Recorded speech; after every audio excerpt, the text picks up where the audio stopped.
શહેરની વાત કરીએ, અમદાવાદ શહેરમાં સામાન્ય પ્રવાહનું 89.21% પરિણામ છે, જ્યારે અમદાવાદ ગ્રામ્યની વાત કરીએ સામાન્ય પ્રવાહમાં 90.95% પરિણામ જાહેર થયું છે. અમદાવાદ શહેરનું વિજ્ઞાન પ્રવાહનું 81.95% પરિણામ છે, જ્યારે અમદાવાદ ગ્રામ્યમાં વિજ્ઞાન પ્રવાહનું 86.31% પરિણામ જાહેર થયું છે.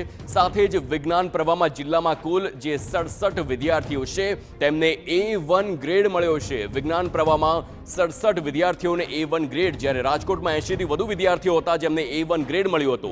સામાન્ય પ્રવાહમાં અમદાવાદ ગ્રામ્યમાં કુલ 281 વિદ્યાર્થીઓને A1 ગ્રેડ મળ્યો છે. તેમાં પણ કહી શકાય કે રાજકોટ અમદાવાદ કરતાં આગળ, કારણ કે ગ્રામ્યમાં અહીં 281 વિદ્યાર્થીઓને A1 ગ્રેડ છે. સામાન્ય પ્રવાહમાં અમદાવાદ શહેરમાં કુલ 452 વિદ્યાર્થીઓને કુલ A1 ગ્રેડ મળ્યો છે. જ્યારે ધોરણ 12 કોમર્સની વાત કરીએ તો પ્રકૃત પટેલ નામના વિદ્યાર્થીએ સ્કૂલમાં સૌથી વધુ 99.08% મેળવ્યા છે.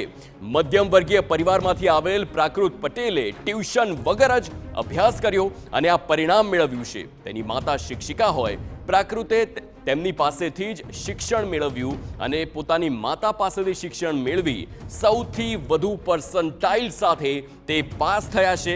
ખૂબ જ ગૌરવની વાત, ખુશીની વાત અહીં જોવા મળી રહી છે.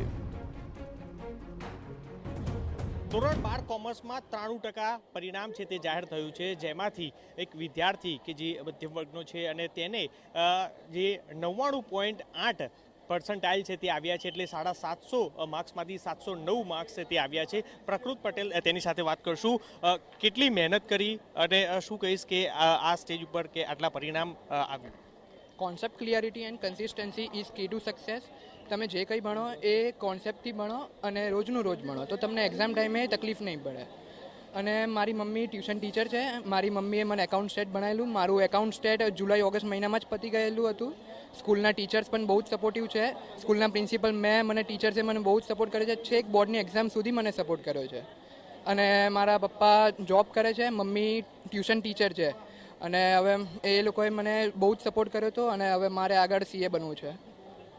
શું કહીશ કે કેટલા કલાકો જરૂરી હોય છે ભણવા માટે? કારણ કે જ્યારે ધોરણ 12માં લોકો આવતા હોય છે તો ચિંતા કરતા હોય છે કે કેટલું વાંચવાનો સમય આપવો પડશે અને આટલા પર્સન્ટેજ છે તે લાવી શકાતા હોય છે.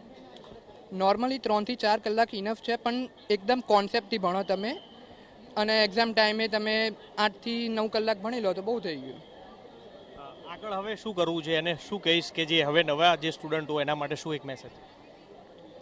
જે કોઈ હવે નવા 12થમાં આવશે સ્ટુડન્ટ છે એમના માટે હું એક જ વસ્તુ કહેવા માગીશ કે એ લોકો જે કંઈ ભણે એ કોન્સેપ્ટથી ભણે, રટ્ટો ના કરે, દરેક વસ્તુ સમજીને ભણે અને કન્સિસ્ટન્સી રાખે ભણવામાં, દરરોજનું દરરોજ ભણે.